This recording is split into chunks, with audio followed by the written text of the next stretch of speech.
Hi అండి, అందరికీ నమస్తే. ముందుగా మనము మైసూర్ బజ్జీ లేక బోండాల కోసము పెరుగు తీసుకోవాలండి. పెరుగు మరి పుల్లగా ఉండకూడదు, అలాగే తీయటి పెరుగు అయి ఉండకూడదు, మీడియం ఉంటే బాగుంటుంది. తీసుకొని దాన్ని ఇలా బాగా చిలకాలండి, లంప్స్ లేకుండా.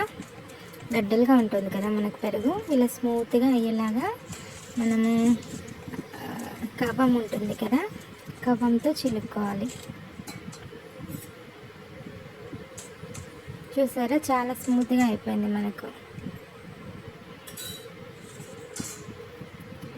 నెక్స్ట్ ఇందులో 1 స్పూన్ కంటే కొంచెం తక్కువగా బేకింగ్ సోడా, అదే వంట సోడా ఉంటుంది కదా, అది యాడ్ చేశాను.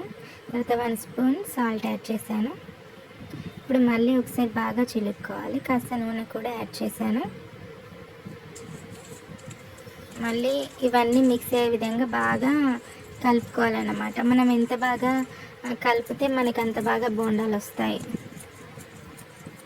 చాలా స్మూత్గా వస్తాయి.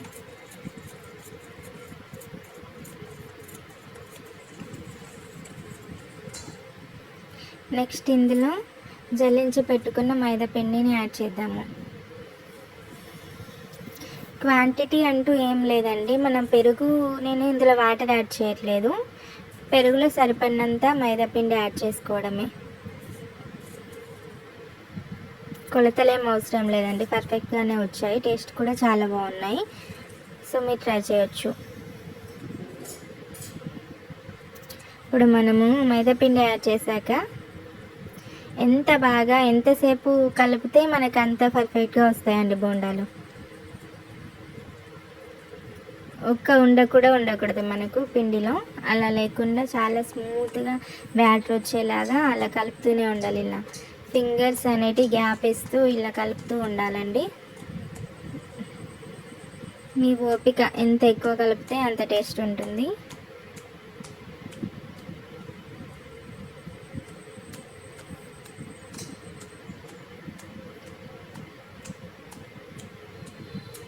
నేను ఒక 10-15 మినిట్స్ వరకు ఇలా కలుపుతూనే ఉన్నానండి, లేకపోతే పిండి ముద్దల్లాగా అవుతుంది, మధ్యలో సరిగ్గా కలవదు పెరుగులో మనకి. చూసారా, చాలా స్మూత్గా అయింది కదా, ఏ ఉండలు లేకుండా.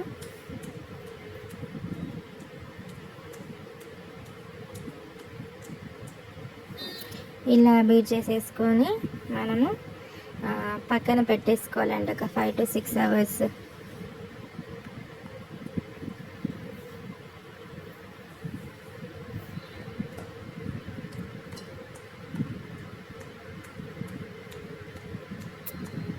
ఇప్పుడు మనం మూత పెట్టేసుకొని ఒక 6 hours దీనికి రెస్ట్ ఇద్దాము.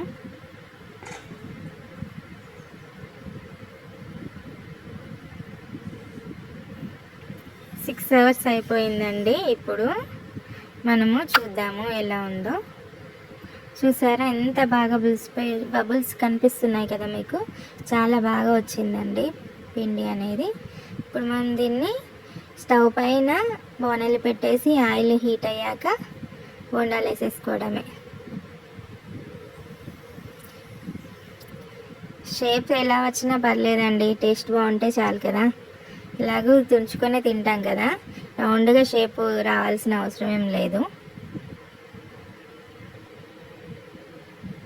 నేను ఇది ఫస్ట్ టైం చేయడం, సో అలా తల తోక యానిమల్స్ లాగా కొన్ని వచ్చాయి, బర్డ్స్ లాగా కొన్ని వచ్చాయి, బట్ టేస్ట్ మాత్రం సూపర్ అంటే సూపర్గా ఉంది. మీరు ఫస్ట్ టైం చేసినప్పుడు బోండాలు ఏ షేప్లో వచ్చాయి నాకు కామెంట్ బాక్స్లో కామెంట్ పెట్టండి. నాకు మాత్రం చూడండి ఒక్కో రకం వచ్చింది. చూసారా, ఇదైతే డైనోసార్ లాగా ఉంది కదా, అదేమో డక్ లాగా ఉంది, అదొక చిన్న బర్డ్ లాగా ఉంది. చూడండి, దానికి ఒక హెడ్ కూడా ఉంది. 2 sides కాల్చుకోవడమే అండి, చాలా ఫ్లఫీగా వచ్చాయండి. చూసారా ఎంత బాగా ఉబ్బాయో. షేప్ వదిలేయండి, పర్లేదు, ఫస్ట్ టైం ఇలాగే వస్తాయి మనకు, వేస్తూ ఉంటే బాగా వచ్చేస్తాయి అంతే. ముక్కలు చేసుకుని తినేదానికి షేప్ ఎందుకు చెప్పండి, అంతే, అలా అనుకోవడమే. ఇలా అన్ని వైపులా గోల్డెన్ బ్రౌన్ కలర్ వచ్చే వరకు మనం ఫ్రై చేసుకోవాలండి. స్టవ్ మీడియం ఫ్లేమ్లో పెట్టుకుంటే బెటర్. హై ఫ్లేమ్లో పెడితే లోపల ఉడకదు, పైన మాడిపోతుంది. మనకి ఇవి వేగిపోయాయండి. వీటిని టిష్యూ పేపర్ పైకి తీసుకుందాం. మన ఎక్సెస్ ఆయిల్ ఉంటే టిష్యూ పేపర్ పీల్ చేసుకుంటుంది మనకి. దీన్ని కొబ్బరి చట్నీ, పల్లి చట్నీ, సాంబార్ దేంతో అయినా సర్వ్ చేసుకోవచ్చు మనము. ఇందులో ఆనియన్స్, పచ్చిమిర్చి, జీలకర్ర ఇవి యాడ్ చేసుకొని కూడా వేసుకోవచ్చు అండి. కానీ నేను ప్లెయిన్గా వేసాను. మీకు ఇష్టం ఉంటే యాడ్ చేసుకోండి. కొన్ని ఇట్లా లైట్ బ్రౌన్ తీసానండి మా బాబు కోసం, వాడు మాడితే తినాడు.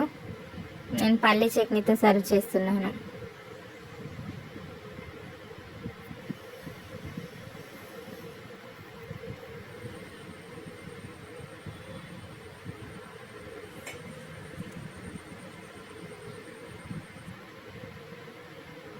ఇంకొకటి అక్కడ గ్యాప్ ఉంది కదా, అందులో సాంబార్ వేయాలి కానీ వాడు తినడంట, ఓన్లీ చట్నీతో తింటా అన్నాడు. చూసారు, ఇప్పుడు మీకు ఓపెన్ చేసి కూడా చూపించాను కదా బోండా, లోపల కూడా బాగా కుక్ అయిపోయింది. చూడండి, ఇక్కడ సాంబార్ అండ్ చట్నీతో సర్వ్ చేసాం.